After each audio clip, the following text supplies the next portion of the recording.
any result of any constitutional convention. I have no intention of running for a third term. Don't you think that 2 terms is enough for any man?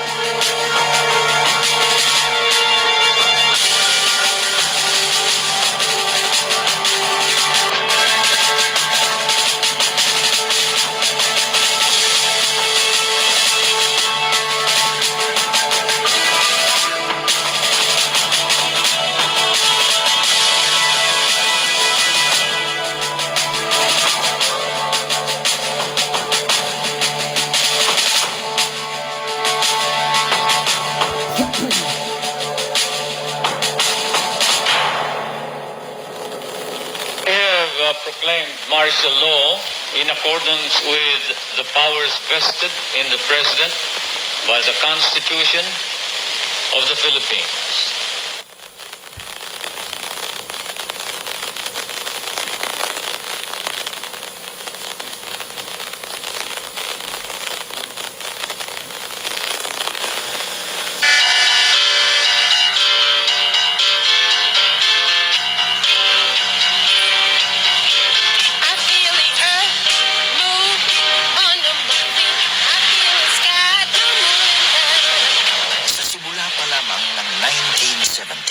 Kumakalat na ang usap-usapan tungkol sa mga plano ni Presidente Ferdinand Marcos. Noon ay kahahalal pa lamang ni Marcos sa kanyang ikalawang term bilang Presidente ng Pilipinas. Sa ilalim ng konstitusyong umiiral noon, 2 term lang ang Presidente. Hindi na pwedeng tumakbo si Marcos sa pagka-presidente sa 1973. Ayon sa usap-usapan, pinaplano na ni Marcos kung paano siya mananatili sa kapangyarihan. Ang kanyang Plan A, gawing parlamentaryo ang sistema ng gobyerno. Sa gayon, kung hindi na siya pwedeng maging presidente, ay pwede pa rin siyang manungkulan bilang Prime Minister. At ang Plan B, ayon pa rin sa kumakalat na usap-usapan, ideklara ang martial law, batas militar. Sa unang term pa lamang ni Marcos, nagbigay ng babala ang isang bagong senador, si Benigno Aquino. Sa isang privilege speech, sinabi ni Aquino na sa ilalim ni Marcos, ang bansa ay unti-unting magiging garrison state, isang bansang kontrolado ng puwersang militarista. Sa pagpasok ng 1970, naglagablab ang protesta laban sa gobyerno.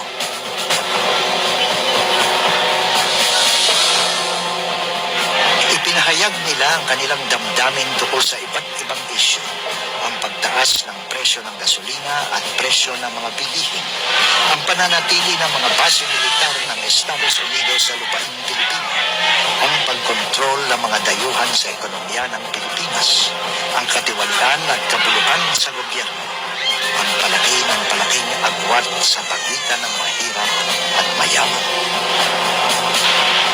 Sa halip na reforma, dahas at brutalidad ang naging sagot ng gobyerno.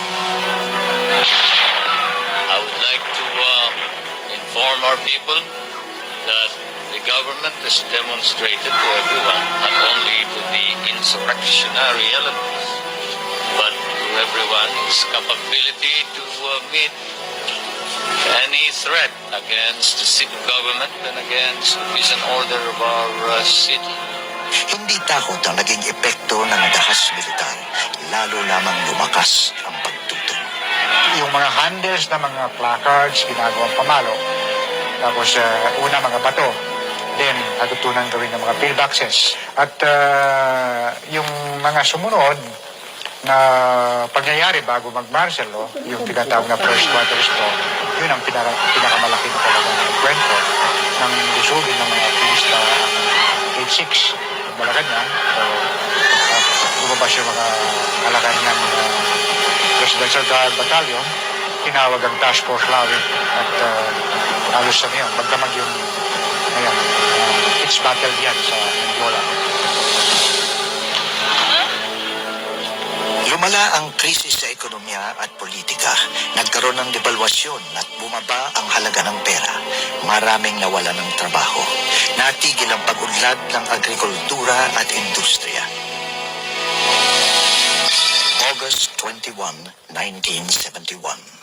Lugar, Plaza Miranda, sa harap ng simbahan ng Quiapo sa downtown ng Maynila. Sa makasaysayang Plaza Miranda, karaniwan nagtitipon ng mga aktivista at politiko. Ang lugar na ito'y simbolo ng demokrasya at kalayaan sa pananalita. Panahon iyon ng kampanya para sa eleksyon ng mga senador. Dalawang partido politikal ang naglalaban. Ang mga nasyonalista ang nasa poder. Ang partido ng administrasyon. Ang partido ni Marcos. Ang mga liberal ang nasa oposisyon. Sa rally ng Partido Liberal sa Plaza Miranda,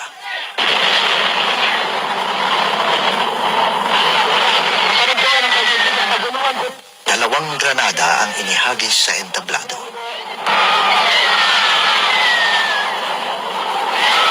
Sa pagsabog ng granada, halos 100 karaniwang mamamayan ng nasugatan. Sugatan din ng mga lider ng Partido Liberal.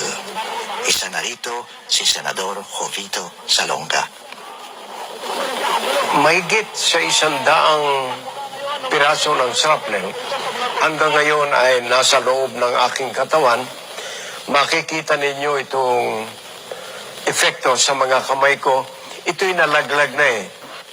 At dito tumama ang isang malaking shrapnel na 1 millimeter short of my aorta.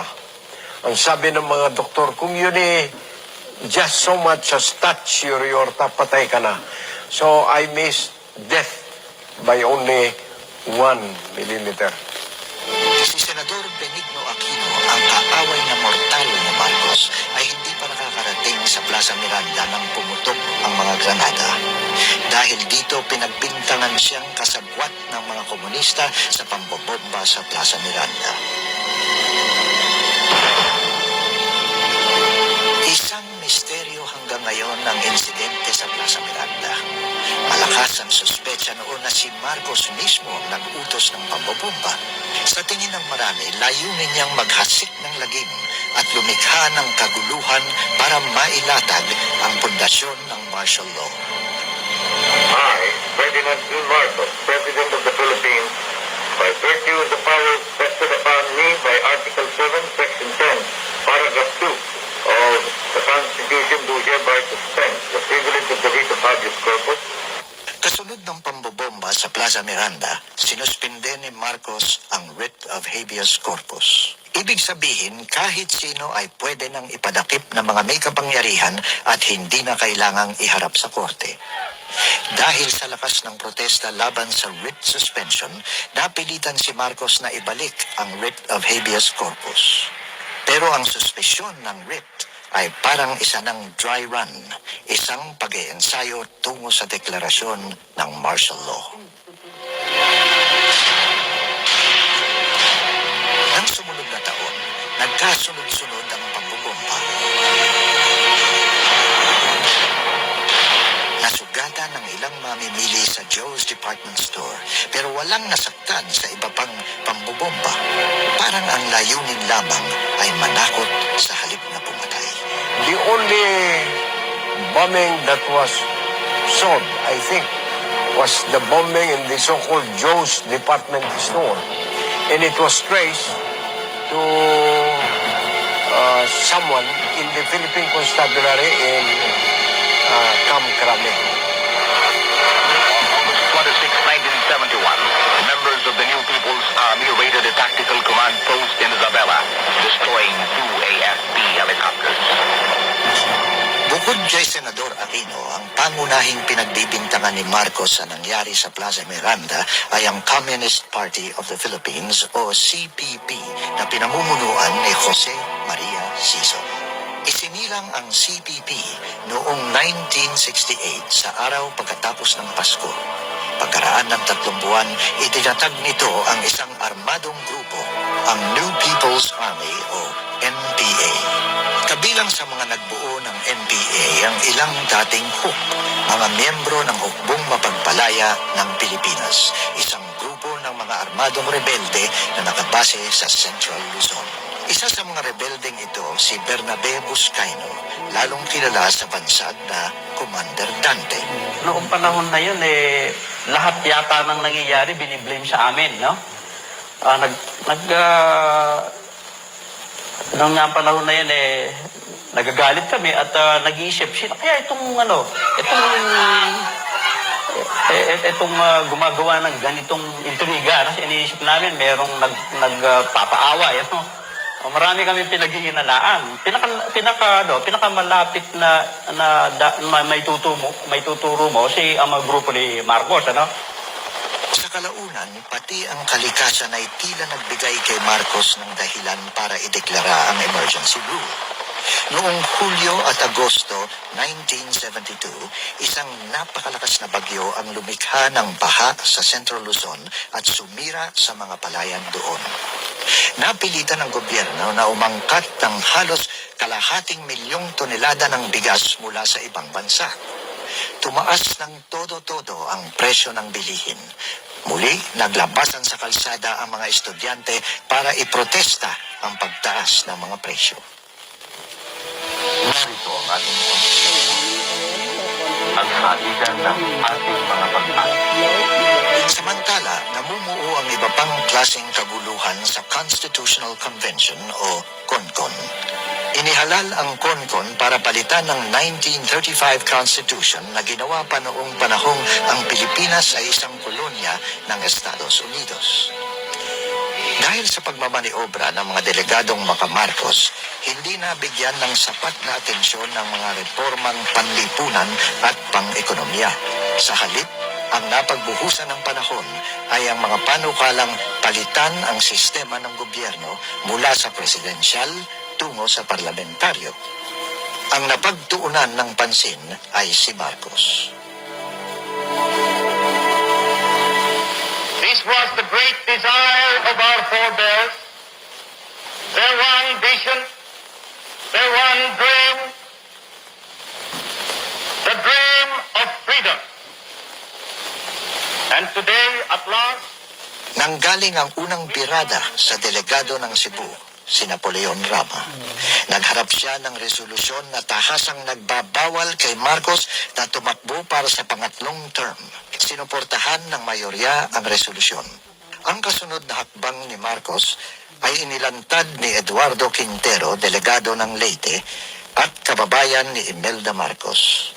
Inamin ni Quintero na isa siya sa mga delegadong binigyan ni Imelda ng mga sobrang puno ng pera. Isinoli niya ang pera ayon kay Quintero. Ako mismo nilapitan ako ng isang kaibigan ko na nasa grupo nila Marcos at very, very subtly, hindi naman direct na, ito, tanggapin mo, ganoon. Ino-offer na ganito, pwede ka namin tulungan, alam namin naghihirap ka, ganoon. Pero sabi ko sa kanila, sanay ako maghirap eh. Then he got the convention to pass a transitory provision which said, during the transition, habang pinapalitan ang sistema ng gobyerno, sino ang kukontrol sa gobyerno? Saan mapupunta ang legislative at executive power? Ayan. Sagot. Sa transitory provision, ang nakalagay doon, lahat ng poder legislatibo at ehekutibo mapupunta sa kamay ng presidente nung nakasalukuyan nasa Malacanang. In other words, Marcos. Sa kalaunan, naaprubahan ng transitory provisions. Nahikayat pumirma ang mga delegado dahil makikinabang din sila sa bisa ng mga probisyong iyon. Ang mga pakana ni Marcos ay hindi na natiling lihim. Sa isang privilege speech, ibinunyag ni Senador Aquino na may detalyadong programa para ganap na ipailalim ang bansa sa kontrol ng militar. Ang codename ng nasabing programa, Oplan Sagittarius. In in spite of any result of any constitutional convention, I have no intention of running for a third term. Don't you think that 2 terms is enough for any man?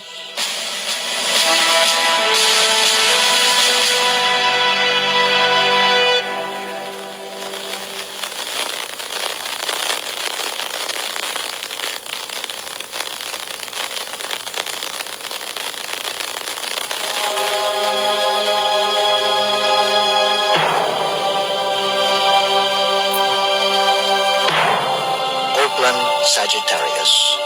Blueprint ng martial law ayon kay Ninoy Aquino. Ang planong ginawa para sa pagpapatupad ng batas militar. A lot of publicity has been made on Sagittarius. And they claim that it was the plan that ushered in martial law, which is not correct. Our plan, Sagittarius, was a contingency plan on how to utilize the forces of the armed forces, the elements of the armed forces in case of any trouble. Si General Romeo Espino ang Chief of Staff ng Armed Forces of the Philippines noong panahong iyon. Siya rin ang sumulat ng orihinal na report ng Oakland Sagittarius. Iginiit ni Espino na ang Oakland Sagittarius ay isa lamang emergency plan para tumugon sa sitwasyon sa Mindanao at ilang lugar sa Luzon. Maaaring hindi na nakilala ni Espino ang Oakland Sagittarius pagkatapos na pasadahan ito ni Marcos at ng kanyang defense minister, si Juan Ponce Enrile. Arriving by helicopter at Camp Aquino, Tarlac, Secretary of National Defense Juan Ponce Enrile was met by the top brass of Task Force Lawin and the Army. Kasunod ni Marcos, si Juan Ponce Enrile ang pinakamakapangyarihang opisyal ng gobyerno pagkatapos ideklara ang martial law. Hinirang siyang martial law administrator at sa unang 8 buwan ng rehimeng militar, siya ang namumuno sa mga meeting ng cabinet sa kanyang opisina sa Camp Aguinaldo. Kabilang si Enrile sa 12 tao na tumulong kay Marcos sa lihim na pagpaplano ng martial law. Binubuo ng 10 matataas na opisyal militar at 2 sibilyan, ang grupo ay nakilala sa bansag na Rolex 12. Ito'y dahil binigyan daw ni Marcos ang bawat isa sa kanila ng mamahaling relong Rolex.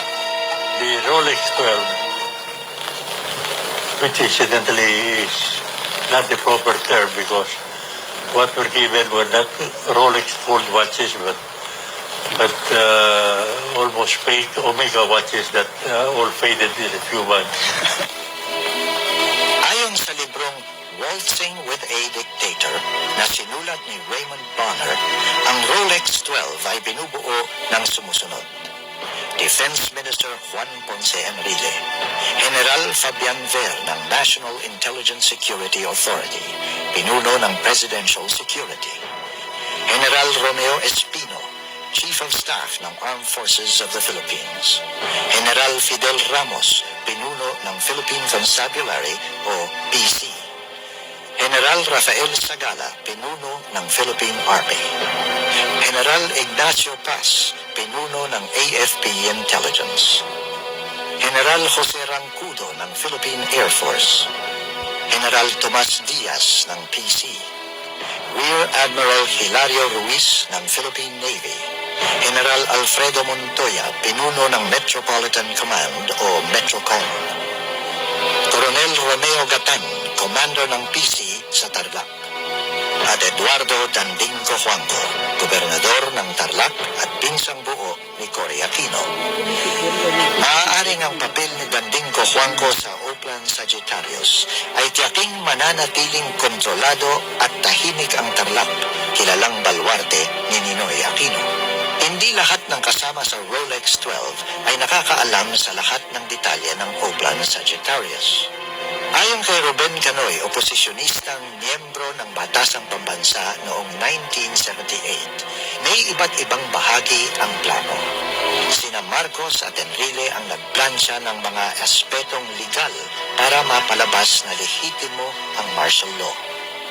Ang mga opisyal militar naman ang namahala sa pagpapatupad ng plano.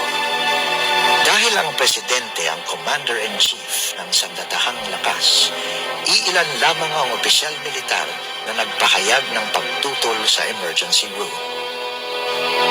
Isa na rito si General Manuel Yan, dating Chief of Staff ng AFP. Hindi pa naman malala ang sitwasyon sa Mindanao noon. Kukunti lang ang talagang conflict sa Mindanao noon. Yung MNLF, wala pa yan. MIM lang noon. Yan ang forerunner ng MNLF.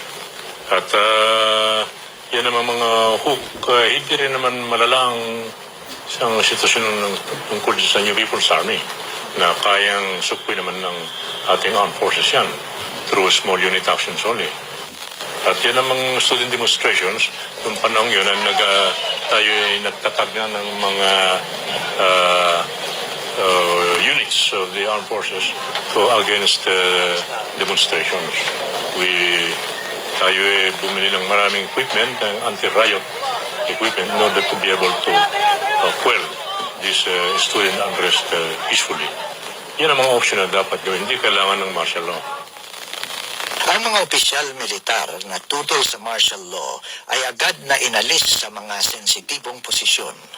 Bago pa man ideklara ang martial law, si General Yan ay hinirang ng embahador sa Thailand.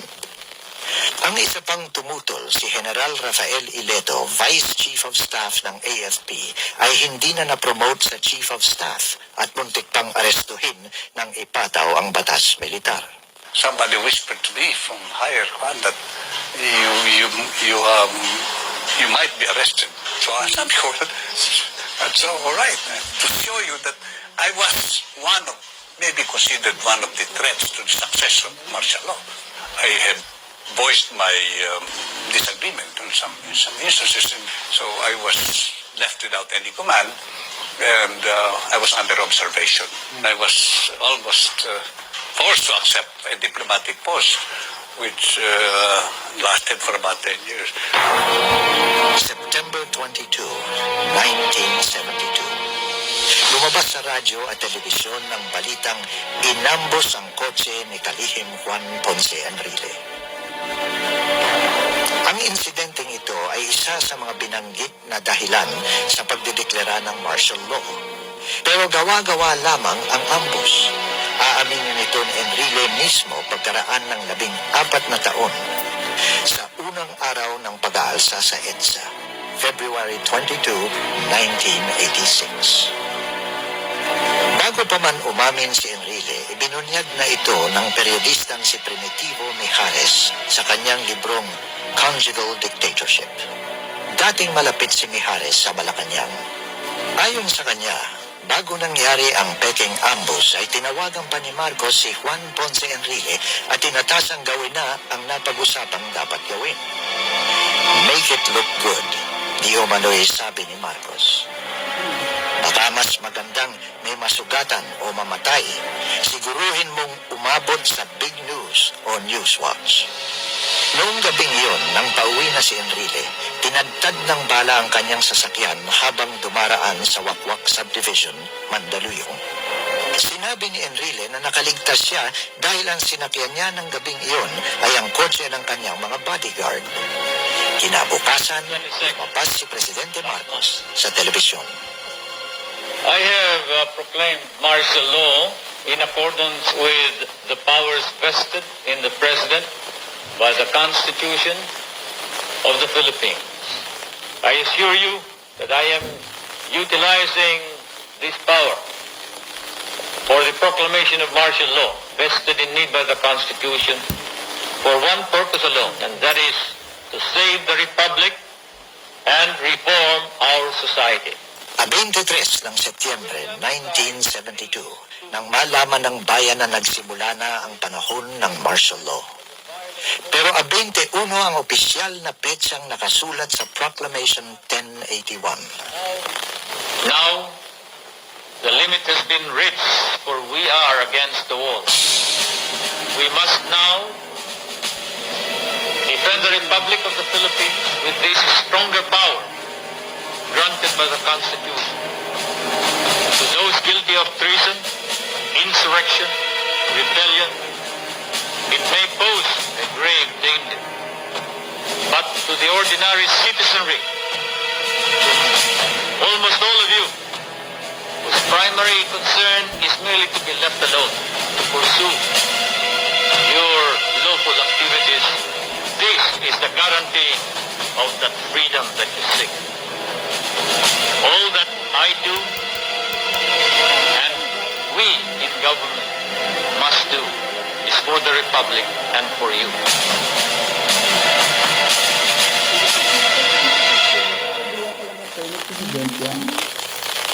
Hindi na pwede yung kariya sa mga pahuway ka lang ata.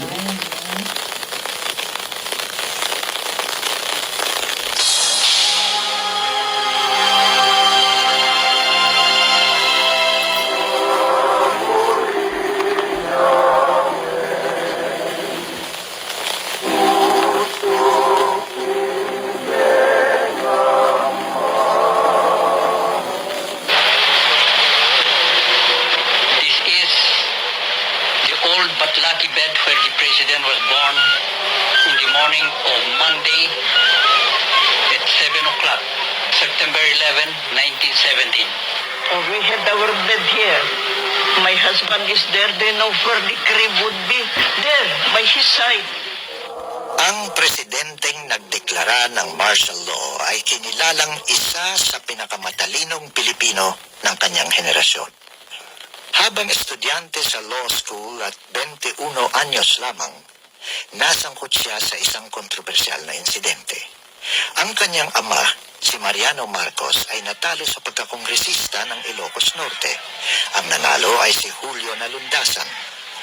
Isang gabi pagkatapos ng eleksyon, habang nagsisipilyo sa bintana ng kanyang bahay, si Nalundasan ay pinaril at napatay. Ang pangunahing pinaghinalaan, ang sharpshooter na si Ferdinand Edralin Marcos. Sa husgado, napatunayan siyang nagkasala at hinatulan siya ng 17 taon sa bilangguan. Nag-review siya para sa bar habang nakakulong at naging top-notcher sa kabila ng lahat. Sa Korte Suprema, siya mismo ang dumipensa sa kanyang sarili. Ang hukom ng Korte Suprema na duminig sa kaso ni Marcos ay si Jose Laurel Sr. na naging presidente ng puppet na republikang itinatag ng mga Hapones noong ikalawang digmaang pandaigdig. Nang hinayang si Laurel kung mabubulok lamang sa kulungan ang isang talinong mapapakinabangan ng bayan. Pinawalang sala niya si Marcos. Para kay Marcos, isang malaking tagumpay ang kasong Nalundasan.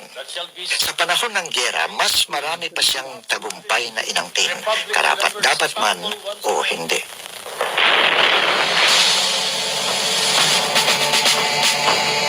Sa ikalawang digmaang pandaigdig, ayon sa kwentong pinalaganap ni Marcos, bumuo siya at pinamunuan niya ang isang grupong gerilya na nakilala sa pangalang ang Maharlika.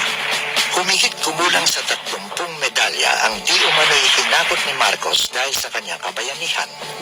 Kabilang daw dito ang Congressional Medal of Honor, ang pinakamataas na karangalang iginagawad ng gobyernong Amerikano sa sundalo.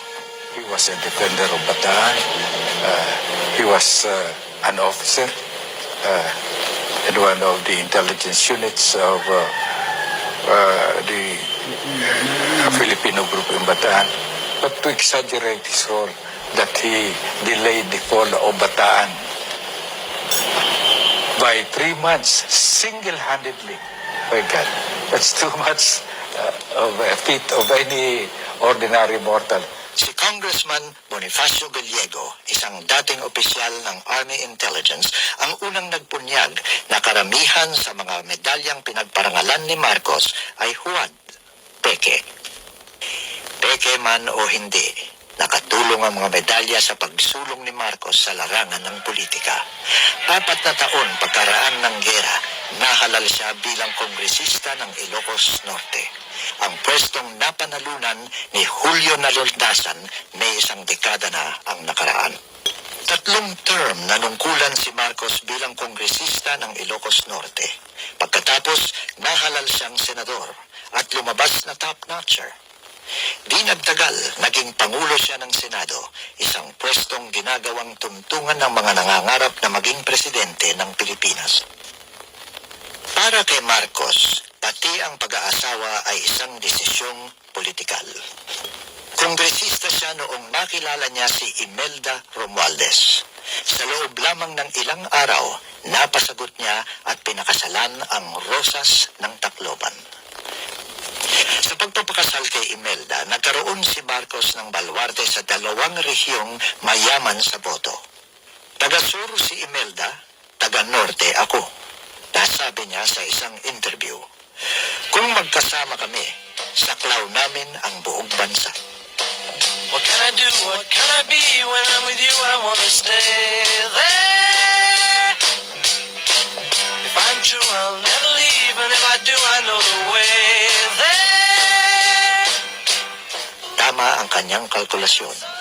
Enero 1966, nanumpa si Ferdinand Marcos bilang ika-6 na presidente ng Pilipinas.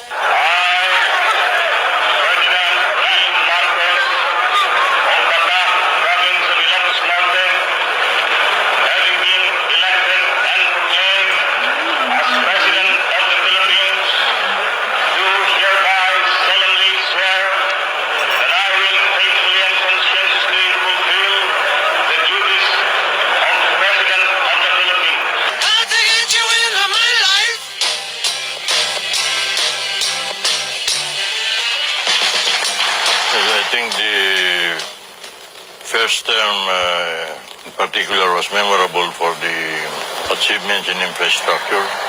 And whenever you travel in the country, you still see this foundation. Kasama na rin yung mga malalaganap na national highway sa buong bansa. Yung 4 years ni President Macapagal, less than 50. Kung magkamali ako, sabihin ko, less than 500 classrooms were built. In the first 2 years of Marcos, 17,000 classrooms were built.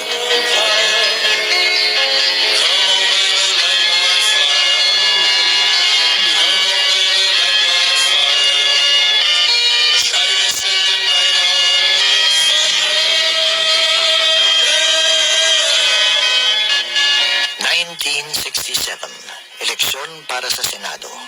Maaaring mataas ang popularidad ni Marcos pagkaraan ng halos 2 taon ng panunungkulan. Maaaring mahusay ang kanyang makinaryang pampolitika o ang makinarya ng pandaraya.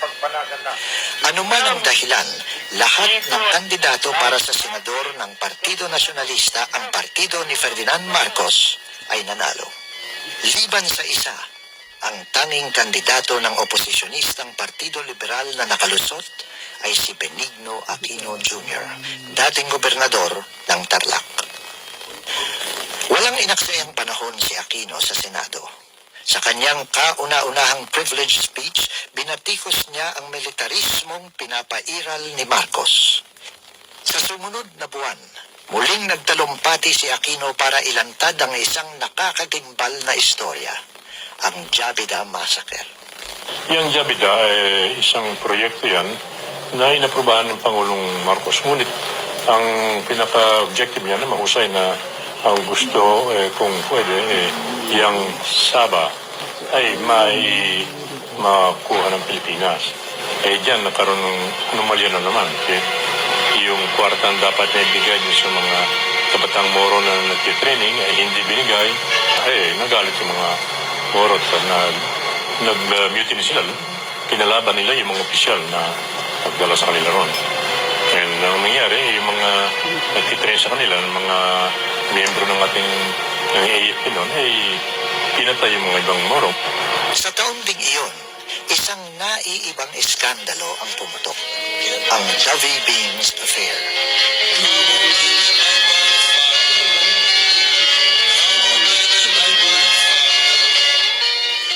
Si Davie Beans ay isang starlet sa Hollywood na pumunta sa Pilipinas para lumabas sa pelikulang Maharlika tungkol sa di umano'y kabayanihan ni Marcos noong panahon ng giyera. Umugong ang balitang may relasyon si sina Marcos at Davy Beams.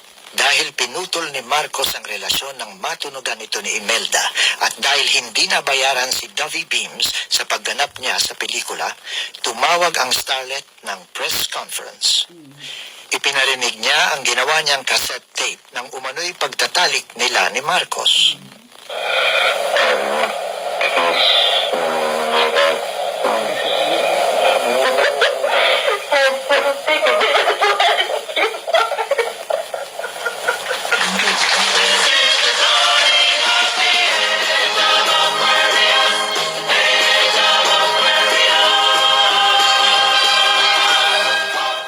Ang mga iskandalong ito ay pasakalye sa eleksyon ng 1969 nang tumakbo si Marcos para sa kanyang ikalawang term. Iyon ang isa sa pinakamarumi, pinakamadaya at pinakamagastos na eleksyon sa kasaysayan ng Pilipinas. The heavy election spending in 1969 caused inflation to go through the ceiling. The economy faltered. So in the second term of Mr. Marcos, there was a build-up of public frustration as well in terms of the services of the government.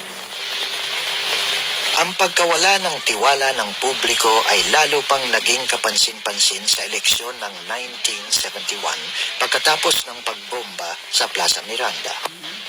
I ask you to support Ople, Enrile, Maceda, Elizalde, Garcia, Primicias, Aitona, Almendras for Senator. These are the men whom you can depend upon. And I ask... Talo ang lahat ng kandidato ni Marcos. Ang ibinoto ng taong bayan ay ang mga kandidato ng Partido Liberal na nasugatan sa Plaza Miranda.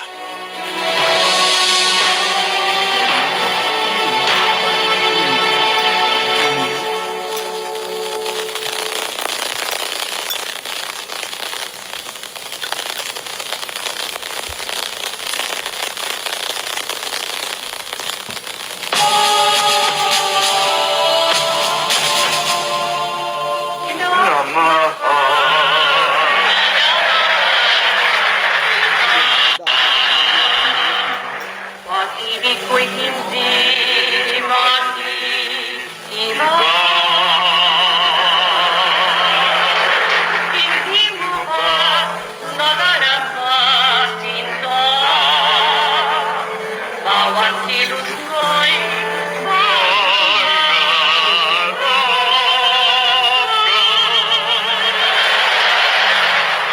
I must tell you a secret.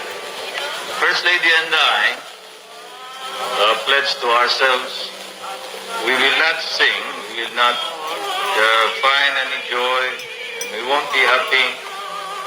That was after the proclamation of martial law until there is hope for the country attaining its dreams.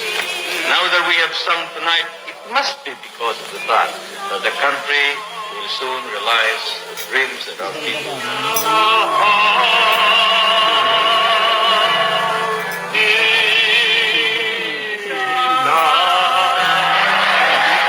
martial law was a Lincolnian instrument. If you will remember, President Lincoln, during almost the union of the United States there was a civil war. In order to stop the disintegration of the United States, of the Union, he proclaimed martial law even if martial law was not provided for in the American Constitution. September 23, 1972, madaling araw. Sa magkakahiwalay pero halos magkakasabay na operasyon, pinagdadampot ng pulis at militar ang maraming itinuturing na kaaway ni Marcos. Kabilang sa mga hinuli at dinala sa mga kampo militar, ang mga lider ng oposisyon na tulad ni Senador Ninoy Aquino at Jose Diokno. Sa loob lamang ng ilang buwan ay umabot sa 30,000 ang ikinulong sa mga stockade at kampo militar sa buong bansa. Everything was quiet on the streets, and on radio, it was just music. And nobody knew what was happening except for me and my family and the families of the soon-to-be arrested opposition leaders. Kasabay ng maramihang pag-aresto, ipinasara ni Marcos ang Kongreso at ang mga opisina ng dyaryo, radyo at telebisyon. I know that opportunity has been knocking at the door for a long, long time for the Filipino people to rise up on their own and build a new nation and build a new country of which our children and their succeeding generations shall be proud. We build a new country, a new nation, and new people in this new society.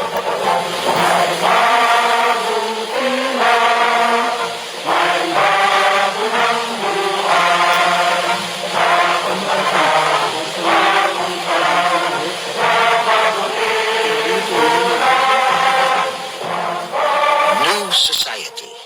Yun ang itinawag niya sa bagong kaayusang itinatayo niya kapalit ng sistemang kanyang giniba. Bagong lipunan.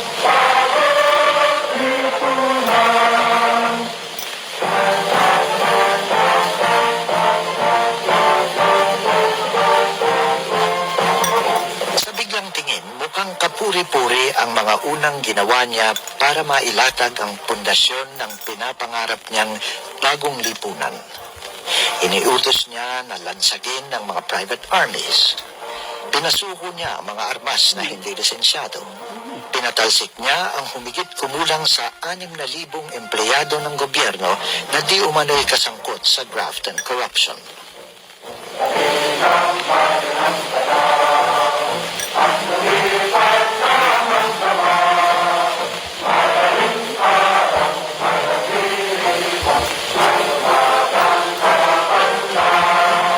Isang nagngangalang Lim Seng ang ginawang halimbawa para ipakitang seryoso ang bagong lipunan sa kampanya laban sa kasamaan. Sa utos ni Marcos, si Lim Seng ay mabilisang isinakdal sa krimeng paglalako ng droga at hinatulan ng kamatayan ng hukumang militar. Binaril siya ng firing squad.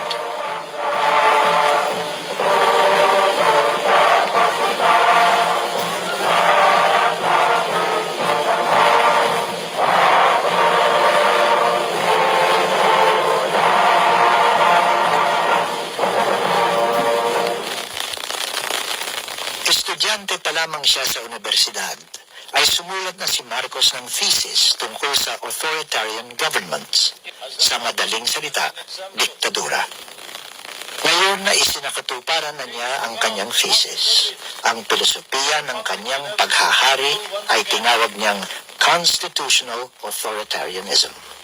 Batay sa paniniwalang ito, sinikap ni Marcos na suotan ang kanyang diktadura ng balabal ng legalidad. Lahat ng diktador ay gustong magpakita ng konstitusyonalidad ng kanilang gobyerno. Upang huwag sabihin na sila ay ang kanilang regime sa puwersa labang. Muling pinulong ni Marcos ang Constitutional Convention. Dahil nakakulong na ang maraming delegadong kontra sa kanya, hindi na makapalag ang mga delegadong naiwan sa labas. Mabilis nilang tinapos ang saligang batas at pagkatapos ay isinumite ito kay Marcos sa Malacanang. Nagtakda ang rehimen ng plebisito para ratipikahin ang bagong saligang batas. Pero naramdaman ito na matatalo ang botong yes at mananalo ang no sa isang tunay na plebisito. Kalat na kalat ang biruan na ang iboboto ng taong bayan ay aki no o joke no. Kinansila ni Marcos ang plebisito. Ang ipinalit ay isang kakatuwang pagtitipon na tinawag na Citizens Assembly. Sa halip na lihim na balota, dinaan ang botohan sa taasan ng kamay. mag-iipon-ipon sila ng mga citizens assemblies at saka pati yung mga batang-bata pa na hindi makakaboto ay kasali. Pagkatapos noon ay magtatanong daw sila kung sino yung gusto ng libreng bigas ay magtaas ng kamay. Eh siyempre, kasi mahirap yung mga panahon na yon, ay lahat siyempre gusto ng libreng bigas. Sabi nila, overwhelming yung ratification ng bagong konstitusyon ng citizens assemblies. Palibhasa'y abogado, mabusisi si Marcos pagdating sa legalidad. Sa 14 na taon ng kanyang rehimeng militar, naglabas siya ng humigit kumulang sa 3,000 letters of instruction at presidential decrees. Bukod sa legalidad, may isa pang bagay na tiniyak si Marcos, ang suporta at tulong ng Amerika. May katibayan na bago niya idineklara ang martial law, kumonsulta muna siya kay Presidente Richard Nixon ng Estados Unidos. Hindi siya pinigilan ito. When Marcos proclaimed martial law, it was practically, even the West, America, practically begged that martial law be proclaimed. Hindi kaila sa kanya na ang Estados Unidos ay sumusuporta sa mga diktador para lamang mapigilan ang pagsulong ng komunismo sa mundo at para mapangalagaan ang sarili nitong mga interes. Naniniwala ang maraming dalubhasa na ang Estados Unidos ay nagbulag-bulagan sa mga pagmamalabis ng batas militar dahil nabigyan ni Marcos ng proteksyon ang mga base militar at ang mga negosyong Amerikano sa Pilipinas. We love your adherence to democratic principle and to the democratic processes. Nang pumutok na ang EDSA noong 1986, nang nalalagay na sa peligro ang interes ng Estados Unidos dahil sa patuloy na pagsuporta nito sa rehimeng militar, ay saka pa lamang tuluyang binitawan ng Amerika si Marcos.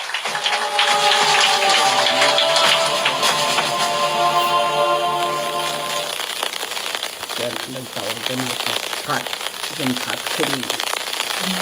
Cut and cut cream. Mahalain ka.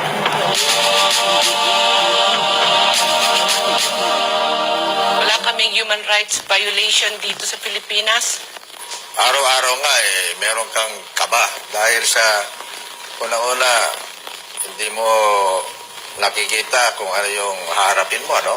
In the course of your daily duties. Ikalawa, hindi mo rin alam kung ano yung magiging utos na manggagaling sa itaas.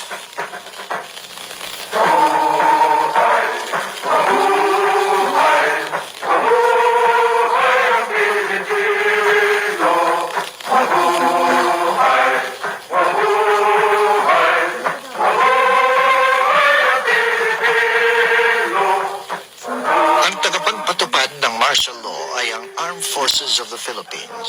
At salamat sa martial law, lalong naging makapangyarihan ng sandatahang lakas. Makikita natin na simula noong 1972, in increasing numbers, military officers became, assumed important and strategic positions in the civilian bureaucracy, including ambassadors to foreign countries, including governors in provinces that had a high incidence of insurgency.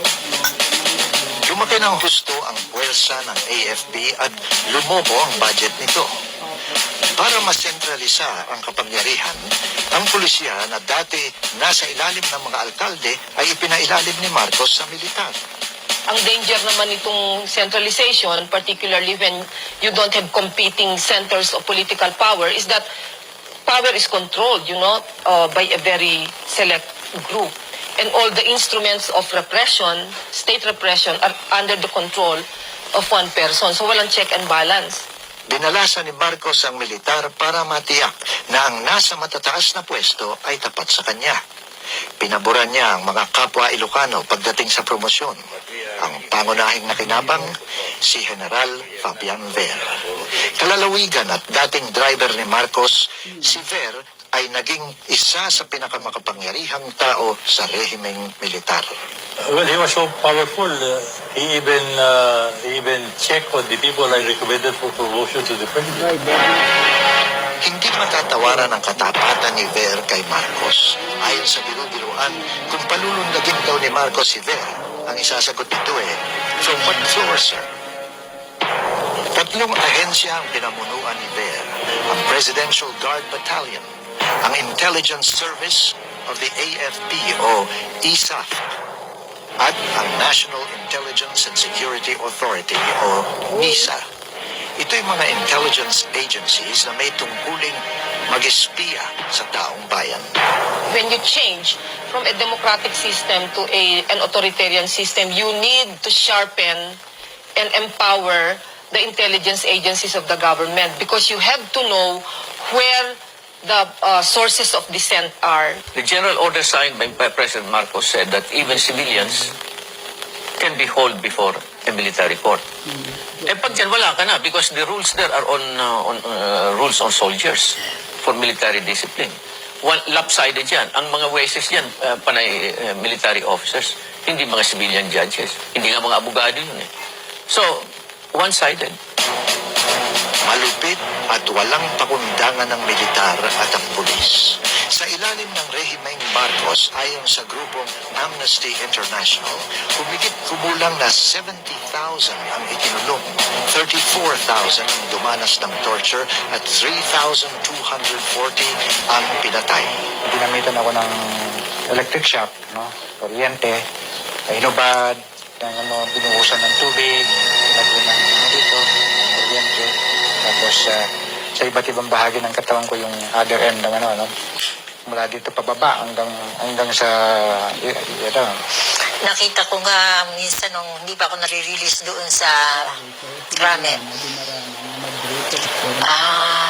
Halos walang magdamag. Yung kanilang walkie-talkie ganyan, nandito kami sa Paranaque, may dadalhin kami dyan, handa kayo. Tatandaan ko na yung mga babae.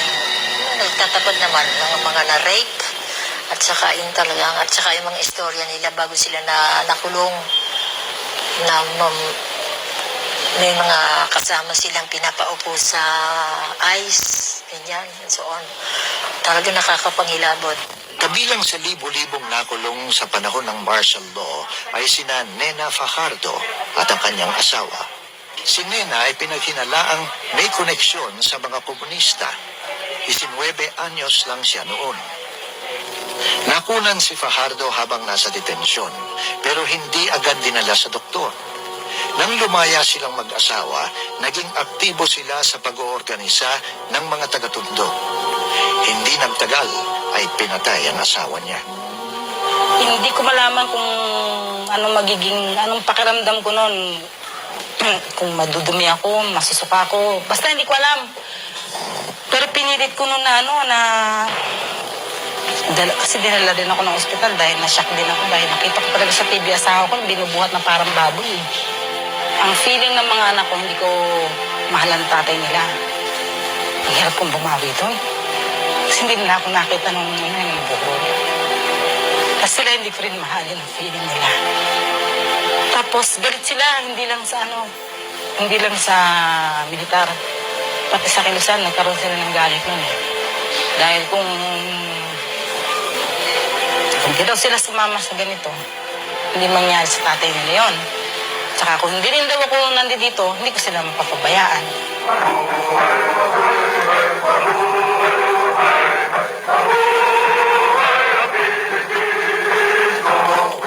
Karamihan sa mga kaso ng paglabag sa mga karapatang tao ay ibinintang sa Philippine Constabulary at sa Philippine Army. Kasi yung constabulary, they planted evidence. They extracted confessions. Sila ang talagang may makinarya na parang maka-obtain ng evidence. Itong kay President General Ramos, he was chief of the Philippine Constabulary. Now, that was the principal agency na maraming human rights violations. In fact, yung lahat ng mga inaresto yan, sila Ninoy, Basta lahat yan. Ang commitment orders doon, pirmado ni General Ramos. I should know that because I saw it. They were my clients. Meron din mga excesses ng mga intelligence officers protected by the mantle of yung arrest without warrant, ano? Dahil nga martial law, eh. In any case, we sought to correct those excesses. Aminado ang nakapanayam ng mga opisyal at tauhang militar na ang martial law ay nakapinsala sa bayan. Pero wala ni isa man sa kanila ang umamin na may nagawa silang kasalanan. Iginiit nila na sumunod lamang sila sa mga utos na nanggaling sa itaas. A soldier only follows legitimate orders. If an order is illegitimate, it's not sound, he's not duty bound to follow such an order. Everyone is responsible for one's act, nobody else. You cannot pass that on to the top and say, oh, sinabi niya sa akin yun eh. Hanggang ngayon, itinatanggi ng pamilya Marcos at ng iba pang dating opisyal ng diktadura na nagkaroon ng malawakan at sistematikong pang-aabuso. Pero sa isang importanteng kasong nilitis sa Hawaii, kinilala ng hukuman na may naganap na paglabag sa mga karapatang tao at hinatulan ang pamilya Marcos na bayaran ang humigit kumulang sa 10,000 biktima. Pero mas maganda kung mararanasan din ng mga Marcos ang makulong. Yan ang pinakamaganda.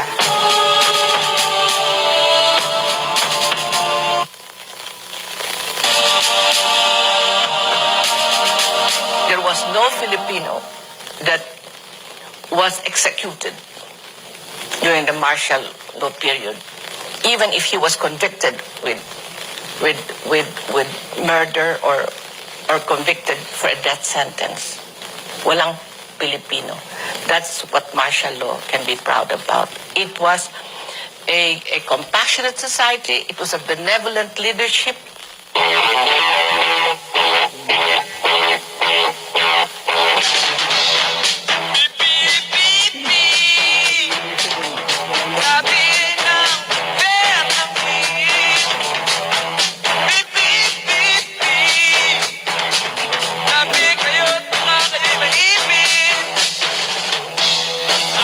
Compassionate society, smiling martial law. Yun ang gustong palabasin ng rehimeng militar. Hindi yun ang larawang makikita sa kaso ni Primitivo Mijares. Si Primitivo Mijares ay isang periodista na naging pangunahing propagandista ng rehimeng militar. Anumang oras, kahit walang appointment, pwede siyang pumasok sa opisina ni Marcos. Ganoon siya kalakas. Pero nakaaway ni Mijares si Cocoy Romualdez, ang kapatid ni Imelda Marcos. Nagpasya si Mijares na kumalas sa rehimen. Sa Estados Unidos, naglabas siya ng libro na pinamagatang The Conjugal Dictatorship, ang diktadura ng mag-asawa. Dito'y inilabas niya ang paho ng rehimen, pati na ang pambababae ni Marcos. Hindi nagtagal, nawala na lamang at sukat si Mijares. Naging desaparecido. Maraming naniniwala na pinatay siya ng mga ahente ni Marcos sa Estados Unidos. Pero hanggang ngayon, wala pang natatagpuang bangkay. Mas matindi ang nangyari sa anak niyang si Boyet. May natanggap itong tawag sa telepono na nagsasabing buhay ang ama niya at gusto siyang makausap. Pagkaraan ng mga 2 linggo, natagpuan ng bangkay ni Boyet. He was tortured brutally. Ang mga kuko niya, binunot lahat. Binunot ang kanyang mga kuko. And then 33 ice-pick wounds around the body. Ang mga malagim na kasaysayang katulad nito ay hindi lumabas sa media. Mahigpit ang kontrol ng rehimen sa dating tinatawag na freest press in Asia. Ang mga dyaryo at istasyon ng radyo at telebisyon na pinayagang magpatuloy ay pag-aari na ng mga Marcos at Romualdez at ng kanilang mga kamag-anak at kaibigan. Walang makalusot na balitang kontra kina Marcos. They always had kept up this pretense that we had a free press. In other words, it wasn't a formal, structured repression of the media. It was just something that you Pag ay, mali pala yun kasi you find yourself na in jail.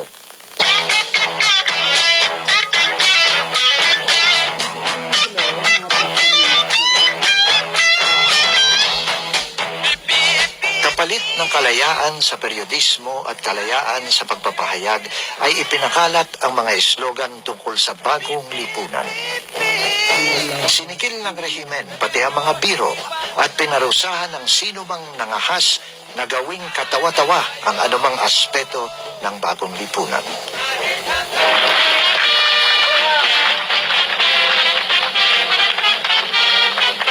Ang hindi makuha ng rehimen sa santong paspasan o santong pukpukan ay sinikap nitong makuha sa pacharming.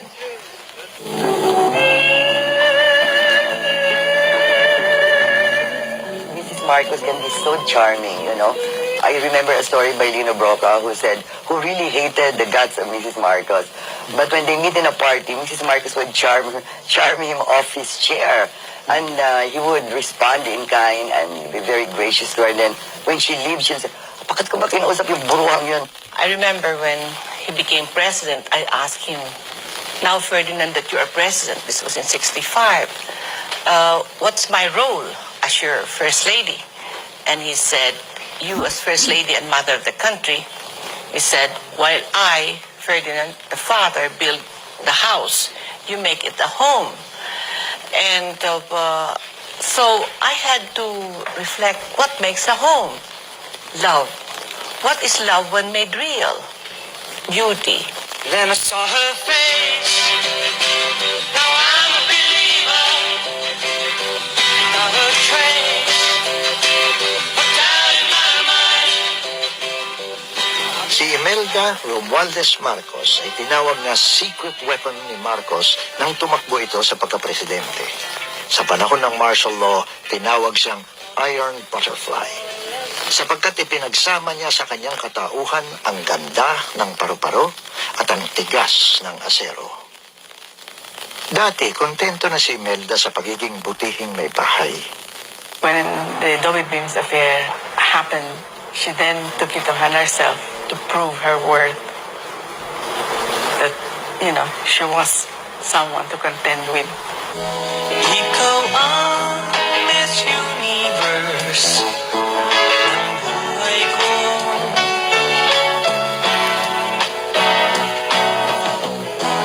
Ilang beses ko pa naman sasabihin sa'yo. Si Imelda ay naging gobernador ng Metro Manila at Minister of Human Settlements.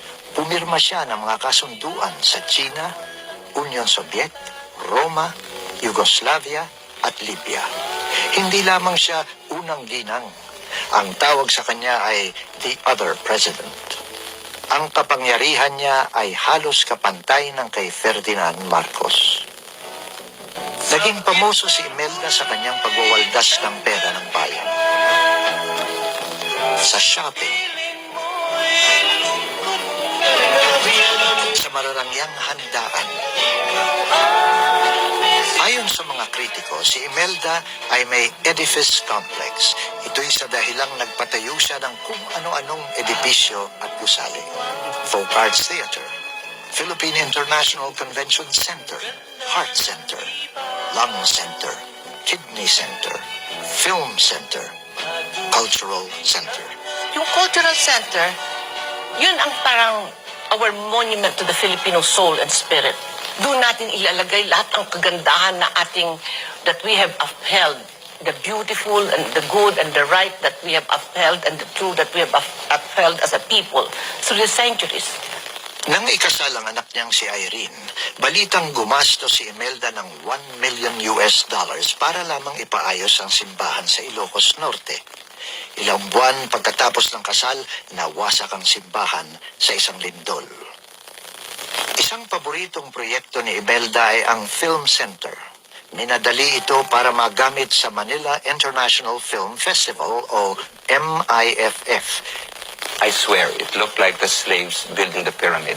I was so stunned I couldn't move. You know, you see this whole line of people bringing up, toting these huge blocks of marble or whatever. You know, I could hear Pharaoh music. Ayon sa mga ulat na hindi pinayagang lumabas sa media, gumuho ang 2 palapag habang ginagawa ang film center. 200 katao ang tinatayang namatay sa insidente. Natabunan ng simentong madaling matuyo. Masyadong ulan, basa pa yung semento sa tuktok, nag-collapse yung ceiling at merong nabaon na ilang tao doon. Pero hindi totoo na meron kaming iniwan na patay doon. Yan naman Diyos ang may alam. Miski natin hukayin piece by piece, stone by stone dyan, ni isang buto ng tao wala dyan na iwan. Totoo yan. I will never do that. Ang Manila Film Center ngayon ay isang hungkag at inutil na palasyo. Sinasabing pinagmumultuhan ito. Malapit na itong ibain.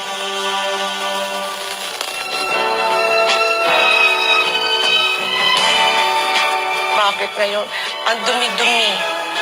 Walang parang ang traffic. Walang order.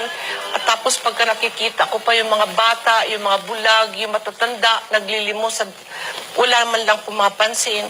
Anong araw lahat yan, yung matanda man, bata, hindi mo makikita. Doon kasi kukupin ko lahat at lalagyan ko ng home for the aged, home for the orphans. Meron akong lahat nun from home to tomb.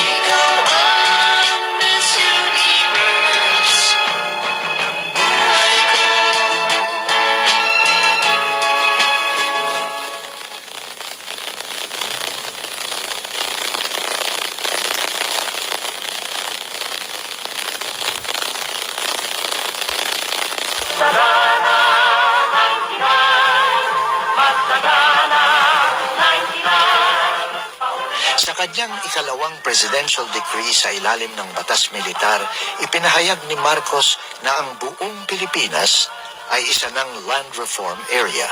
Ipamamahagi raw ang lupa sa mga magsasaka. I, Ferdinand E. Marcos, President of the Republic of the Philippines, do hereby decree and order henceforth, from this day on, October 21st, 1972, the emancipation of tenant farmers of the Philippines. Nang magwakas ang batas militar, wala pang 4% ng mga kasama ang naging may-ari ng lupang kanilang sinasaka. Yung kanyang agrarian reform, ang magandang tingnan, pero implementation is very limited. Kasi ang inatake lang yung mga lupain ng mga kanyang mga kaaway. Isa sa pinag-initan ni Marcos ang angkan ng mga Lopez.